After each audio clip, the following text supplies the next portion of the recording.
क्या नियत रहता है, दूसरा में क्या होता है, उसके बीच के अंतर के हम क्या कहते हैं, त्वरण कहते हैं। जो वेग में जो जय हिंद दोस्तों, आज हम लोग भौतिक विज्ञान के दूसरा चैप्टर गति और वेग पढ़ेंगे, जो बहुत विस्तार से पढ़ेंगे। गति के कितने नियम हैं, इसके समीकरण क्या होता है, इसका कौन नियत रहता है, कौन नियत नहीं रहता है, बेहतर से समझेंगे, इसलिए ध्यान से पढ़ते हैं। सबसे पहले है दूरी। दूरी होता क्या है, एकांक या नियत समय में तय की गई कुल लंबाई को क्या कहते हैं, दूरी। जैसे हम लोग गाड़ी चलाते हैं तो गाड़ी चलाने के लिए समय लगेगा और समय लगेगा और समय से कुछ आगे बढ़ेंगे तो वहाँ लंबाई तय करेंगे, लंबाई को क्या कहते हैं, दूरी कहते हैं। और दूरी एक अदिश राशि है। क्या होता है, दूरी एक अदिश राशि है। दूरी पूछेगा कौन सा राशि है, तो राशि अदिश है। क्या है, अदिश। अदिश राशि जानते हैं, जिसको व्यक्त करने के लिए केवल परिणाम हो, दिशा निश्चित नहीं होता है। और अदिश राशि हो गया, इसका एसआई मात्रक होता है मीटर। क्या होता है, मीटर। दूरी का एसआई मात्रक क्या होता है, मीटर होता है। वही विस्थापन, तो न्यूनतम दूरी को क्या कहते हैं, विस्थापन। तय की गई न्यूनतम दूरी को विस्थापन कहते हैं। और ये सदिश राशि है। क्या है, कौन सी विस्थापन पूछेगा कौन सा राशि है, तो सदिश राशि है। सदिश राशि किसे कहते हैं, जिसे व्यक्त करने के लिए दिशा और परिणाम दोनों की आवश्यकता होता है, उसे क्या कौन सी राशि कहते हैं, सदिश राशि। और इसका एसआई मात्रा क्या होता है, मीटर। क्या होता है, मीटर। और एक और जान लेते हैं दूरी के बारे में। दूरी हमेशा धनात्मक होता है। क्या होता है, धनात्मक। दूरी हमेशा, एक नोट में लिख लेंगे, दूरी हमेशा धनात्मक होता है। क्या होता है, धनात्मक। और विस्थापन होता है ना, तीनों, धनात्मक, ऋणात्मक और जीरो, तीनों हो सकता है विस्थापन। यानी धन प्लस माइनस और जीरो, यानी विस्थापन जो है से तीनों, जीरो भी हो सकता है, शून्य भी हो सकता है, धनात्मक भी हो सकता है और ऋणात्मक भी हो सकता है। अब चलते हैं दूरी और विस्थापन में क्या अनुपात होता है, वो जान लेते हैं। दूरी जो होता है हमेशा दूरी विस्थापन से बड़ा या बराबर हो सकता है। कैसे हो सकता है, देखते हैं। जैसे यहाँ पे हम एक नोट लिखे हैं, दूरी बटा विस्थापन, तो दूरी जो होगा से एक से बड़ा भी हो सकता है या बराबर भी हो सकता है। कैसे होगा से देखते हैं।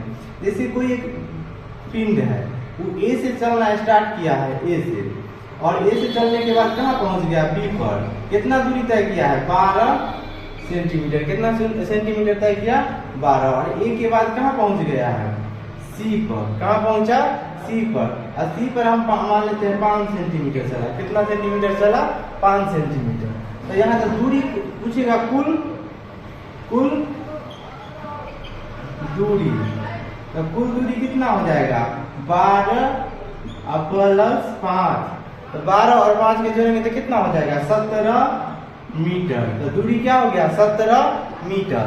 अब विस्थापन जानते हैं। विस्थापन न्यूनतम दूरी को क्या कहेंगे, विस्थापन क्या होगा, हमको ए से सी तक जाना है तो हम सीधा आ जाएंगे, ए से सी पर आ जाएंगे। तो अब ए से सी के बीच की दूरी, तो हम जानते हैं कि यहाँ पे मुड़ा है तो कितना डिग्री पर मुड़े होगा, 90 डिग्री पर। और ये क्या हो जाएगा, लंब पी, आई क्या हो जाएगा, पी।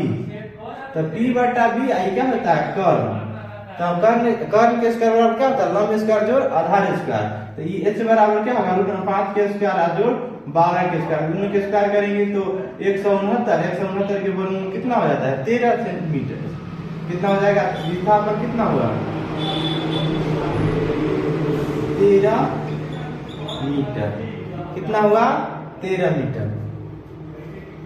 तो यहाँ पे देखिए दूरी जो है से विस्थापन से ज्यादा है ना, और विस्थापन दूरी से क्या है, कम है। और एक बराबर भी हो सकता है कभी कभी। जैसे ए है, क्या ए से कोई पिंड स्टार्ट हुआ, बी पर पहुंचा, कहाँ पर, बी पर। ये तो सरल रेखा में है, दूरी अगर मान लीजिए 10 मीटर चला तो दूरी भी क्या हो जाएगा, 10, और विस्थापन भी क्या हो गया, 10। तो बराबर विस्थापन बराबर भी हो सकता है और छोटा भी हो सकता है विस्थापन, किससे, दूरी से। अब अगला जानते हैं चाल। तो चाल होता क्या है, तो नियत समय में तय की गई कुल चाल को, नियत समय में तय की गई कुल दूरी को क्या कहते हैं, चाल कहते हैं। क्या कहते हैं, चाल। चाल एक अदिश राशि है। कौन सी राशि है, अदिश राशि। और चाल का ऐसा मात्रा क्या होता है, मीटर प्रति सेकेंड। एसआई मात्रक होता है मीटर प्रति सेकेंड। और वेग के जानते हैं वेलोसिटी। वेलोसिटी क्या होता है? नियत समय में तय की गई कुल वेग को क्या नियत समय में तय की गई कुल विस्थापन को क्या कहते हैं? वेग कहते हैं। क्या कहते हैं? वेग। वेग एक सदिश राशि है। कौन सी राशि है?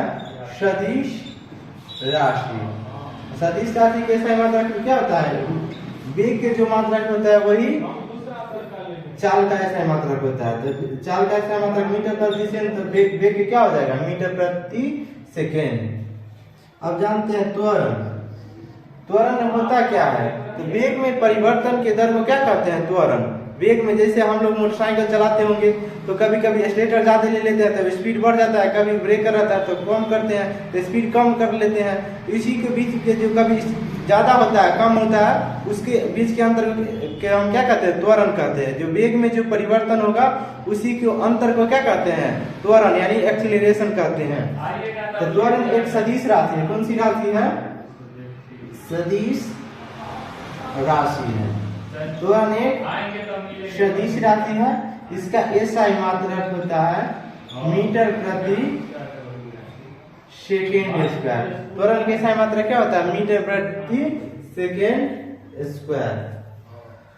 अब जानते हैं गति के नियम। गति के 3 नियम हैं। प्रथम नियम, फर्स्ट लॉ, सेकेंड लॉ और थर्ड लॉ। गति के प्रथम नियम के परिभाषा से हमको मिलता है V बराबर U प्लस AT। क्या होता है? V बराबर U प्लस AT क्या है? समीकरण। गति के 3 नियम है और 3 समीकरण भी है। कितना है? 3। तो V बराबर U प्लस AT, S बराबर क्या होता है?